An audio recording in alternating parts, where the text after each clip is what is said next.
जय माता की दोस्तों, माता रानी की कृपा पर आपके पूरे परिवार सदा और सर्वदा बनी रहे। दोस्तों, आपका स्वागत है अपने channel my lovely home and garden में। आज की वीडियो में हम लोग जानेंगे 2024 में पड़ने वाले सफला एकादशी के बारे में। दोस्तों, सफला एकादशी 2024 की पहली एकादशी होगी दोस्तों, और ये पौष मास की पहली एकादशी है। उसके बाद इस दिन व्रत करने वालों के हर कार्य सफल होते हैं। दोस्तों, तो जानेंगे सफला एकादशी का दिनांक क्या है, साथ ही इसकी तिथि कब प्रारंभ हो रही है, मुहूर्त क्या है और इसका महत्व क्या है। दोस्तों, सफला एकादशी साल 2024 में सबसे पहला व्रत एकादशी का रखा जाएगा। ये सफला एकादशी होगी। एकादशी तिथि जगत के पालनहार भगवान विष्णु को समर्पित होता है। इस दिन श्री हरि की उपासना करने वालों के समस्त दोष, दुख, दरिद्रता दूर होती है।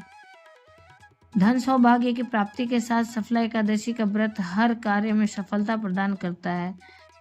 तो दोस्तों, जिस तरह से नाम है उस तरह से आपको हर चीज में सफलता देता है, इसलिए यह एकादशी बहुत ही महत्वपूर्ण एकादशी है।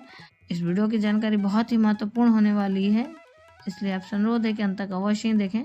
कोई भी जानकारी आपको अच्छी और उपयोगी लगे तो लाइक करें, मेरे चैनल को सब्सक्राइब करें, बेल नोटिफिकेशन अवश्य दबाएं, जिससे आने वाली वीडियो आपको समय से प्राप्त हो सके। दोस्तों, कोई भी प्रश्न या सुझाव हो तो कमेंट बॉक्स में लिख सकते हैं। सफला एकादशी का हम लोग तिथि जानते हैं। पौष मास की कृष्ण पक्ष की एकादशी का नाम सफला एकादशी है। नए साल में सफला एकादशी 7 जनवरी 2024 दिन रविवार को है।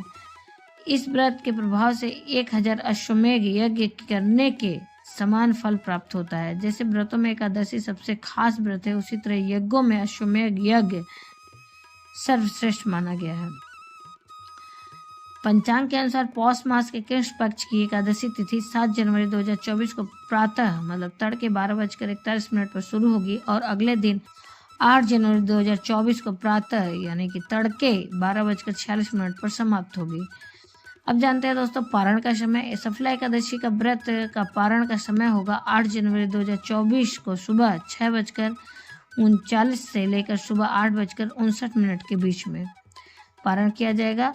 पारण तिथि के दिन द्वादशी समाप्त होने का समय रहेगा रात 11:58 पर। तो दोस्तों, सफला एकादशी व्रत का महत्व जानते हैं। सफला से तात्पर्य पर सफलता। मान्यता है कि इस एकादशी का व्रत करने से सारे कार्य सफल हो जाते हैं, इसलिए इसे सफला एकादशी कहा गया है। मनुष्य को 5 सहस्त्र वर्ष तपस्या करने से जिस पुण्य का फल प्राप्त होता है, वही पुण्य श्रद्धा पूर्वक रात्रि जागरण सहित सफला एकादशी का उपवास करने से मिलता है। दोस्तों, ये व्रत बहुत ही महत्वपूर्ण है, इसलिए इसकी पूजा विधि जानते हैं। सफला एकादशी के दिन प्रातः काल स्नान के बाद व्रत का संकल्प लेकर भगवान को धूप, दीप, फल और पंचामृत आदि अर्पित करना चाहिए। श्री हरि के अच्युत रूप को नारियल, सुपारी, आंवला, अनार और लौंग आदि चढ़ाएं। इस दिन रात्रि में जागरण कर श्री हरि के नाम के भजन करने का बड़ा महत्व है। एकादशी के अगले दिन द्वादशी पर किसी जरूरतमंद व्यक्ति या फिर ब्राह्मण को भोजन कराकर दान दक्षिणा देकर व्रत का पारण करना चाहिए। सनातन धर्म में एकादशी तिथि का अहम महत्व है। साल में कुल 24 एकादशी तिथि होती है, लेकिन जिस साल अधिक मास होता है उस साल 26 एकादशी हो जाती है। दोस्तों, इसका हम लोग जानेंगे विधि। इस दिन सुबह उठकर स्नान करें और पीले वस्त्र धारण करें। सर्वप्रथम सूर्यदेव को जल अर्पित करें। उसके बाद अब घर के मंदिर की साफ सफाई करें, गंगा जल का छिड़काव करके शुद्धिकरण करें। इसके बाद चौकी पर साफ कपड़ा बिछाकर भगवान विष्णु जी की मूर्ति स्थापित करें। अगर अलग से चौकी नहीं रखना चाहते हैं तो जहाँ पे नित्य पूजा करते हैं वहाँ कर सकते हैं। दोस्तों, किसी कारणवश व्रत नहीं रख पा रहे हैं तो पूजा करके भी आप पुण्य को प्राप्त कर सकते हैं। अब घी का दीपक जलाएं और विष्णु जी को हल्दी, कुमकुम, हल्दी मिश्रित जल से स्नान कराएं, पंचामृत अभिषेक कराएं। मूर्ति है तो, अगर मूर्ति नहीं है, तस्वीर है, फोटो है दोस्तों, तो आप जल का छिड़काव करके पूजा कर सकते हैं। सर्वप्रथम घी का दीपक जलाने के बाद संकल्प लें। संकल्प के लिए आपके हाथ में एकादशी के दिन अक्षत नहीं होना चाहिए। फूल ले लीजिए, पुष्प ले लीजिए, जल ले लीजिए और 1 रुपये का सिक्का ले लीजिए और अपने नाम, गोत्र, स्थान, अपनी मनोकामना बोलते हुए भगवान से क्षमा याचना मांगते हुए उस सारी सामग्री को भगवान के चरणों में अर्पित कर दें। यदि आप व्रत रखना चाहते हैं तो व्रत के अनुसार संकल्प लें। अगर व्रत नहीं रखना चाहते हैं और खाना खाने के बाद पूजा करना चाहते हैं तो उस तरह से संकल्प ले सकते हैं। उस दिन अगर भोजन करते हुए, सात्विक भोजन करते हुए पूजा करना चाहते हैं तो उस प्रकार का संकल्प ले सकते हैं और क्षमा याचना मांगते हुए भगवान से कहें कि निर्विघ्न ये मेरी पूजा और व्रत को संपन्न करें।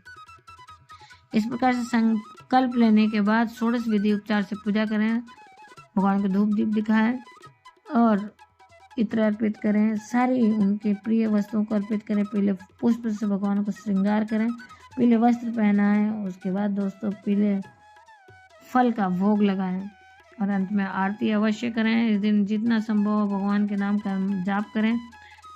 इस दिन आप शास्त्र नाम का जाप कर सकते हैं, विष्णु शास्त्र नाम का, गीता का पाठ कर सकते हैं। नहीं कुछ तो ओम नमो भगवते वासुदेवाय का जाप करते हुए सारी पूजा को संपन्न करें और भगवान के नाम का जाप करते रहें सारे दिन दोस्तों। अगर अलग से समय नहीं है बैठ के करने का तो इसके बाद अंत में आरती अवश्य करें। आरती करने के बाद क्षमा याचना अवश्य मांगे और कुछ दक्षिणा स्वरूप अवश्य ही चढ़ाएं और पूजा करते वक्त आसन अवश्य बिछा के बैठे दोस्तों। बिना आसन के पूजा का जो फल है इंद्रदेव ले लेते हैं, इसलिए पूजा करते वक्त आसन बिछाकर बैठें।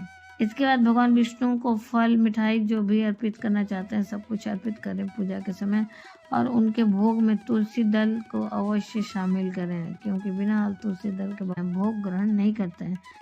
इन बातों का ध्यान रखते हुए पूजा करें दोस्तों। सनातन धर्म में सफला एकादशी का अधिक महत्व है। सफला एकादशी के दिन पूजा व्रत करने से साधक के रुके हुए काम भी सफल होते हैं और सदैव जगत के पालनहार भगवान विष्णु जी की कृपा बनी रहती है। इस दिन अन्न का दान करने का भी विधान है दोस्तों। धार्मिक मत है कि सफला एकादशी व्रत करने से साधक के जीवन के सभी पापों के जो है उससे निजात मिल जाती है, पापों से निजात मिल जाती है। एकादशी के दिन पीले रंग का बेहद खास महत्व होता है। इस दिन पीले वस्त्र पहनने चाहिए दोस्तों और पीले चीज़ों का ही भोग वगैरह लगाना चाहिए। पीले अधिक से अधिक चीज़ों को भगवान को अर्पित करें। ये तो रही पूजा विधि दोस्तों। फिर आने वाले वीडियो में हम लोग जानेंगे सफला एकादशी की व्रत कथा। उम्मीद करते हैं इस वीडियो की जानकारी आपको अच्छी और उपयोगी लगी होगी। अगर अच्छी उपयोगी लगी तो लाइक अवश्य ही करें। आप पहली बार मेरे चैनल पर आए मेरे चैनल को सब्सक्राइब करें, बेल नोटिफिकेशन अवश्य ही दबाएं, जिससे आने वाली वीडियो आपको समय से प्राप्त हो सके। दोस्तों कोई भी प्रश्न या सुझाव हो तो कमेंट बॉक्स में लिख सकते हैं। फिर मिलते हैं दोस्तों नई जानकारी के साथ नए वीडियो में। तब तक के लिए जय माता की, माता रानी की कृपा पर आपके पूरे परिवार सदा सर्वदा बनी रहे दोस्तों। धन्यवाद दोस्तों।